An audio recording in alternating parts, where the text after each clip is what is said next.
لو مهتم بأخبار التطبيقات ووظيفة كل تطبيق مزايا وعيوب، اشترك في القناة وأنا هقولك كل ده.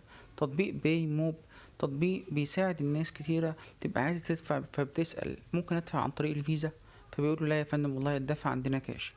تطبيق باي موب بيساعدك ان انت طول ما هو على تليفونك، فهو ممكن لو في خاصية ال NFC على تليفونك، فمجرد ما يمسح العميل بالموبايل بتاعه او بالكارت بتاعه الفيزا او الماستر كارد او ميزة، لو فيها خاصية الواي فاي، فبيسحب الفلوس على موبايلك في ثواني.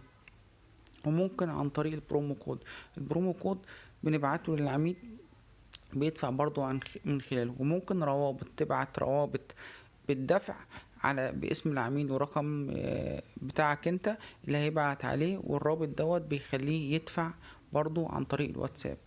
الميزة الموجودة هنا ان انت فلوسك كلها بتتجمع في مكان واحد، يعني مش محتاج ان انت فلوسك تبقى كاش هنا وفيزا هنا، لا كله في مكان واحد. كمان العيوب بقى اللي موجودة في التطبيق ان انت لازم تبقى عندك محفظة فودافون كاش، ما بيشتغلش غير على محفظة فودافون كاش.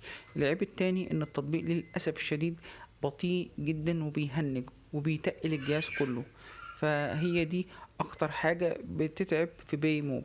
وتأخير طبعا الفلوس عشان ما نبقاش فوتنا حاجة.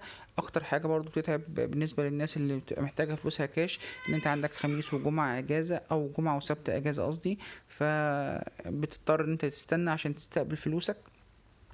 بيمو تطبيق بيساعد وبيحل أزمة كتيرة جدا عند تجار وعند عملاء عايزين يدفعوا بالفيزا أو ميزة أو ماستر كارد ومش عارفين، أو مش معاهم كاش، أو بيشتغلوا بيدفعوا عن طريق الكريدت اللي هو بدفعه بحاسب بعد كده البنك بعدها 55 يوم. فبيبقى بالنسبة لي الموضوع سهل جدا. لو ما كنتش أعرف مزايا بيمو وعيوبه، اشترك في القناة واعرف كل حاجة عن كل التطبيقات.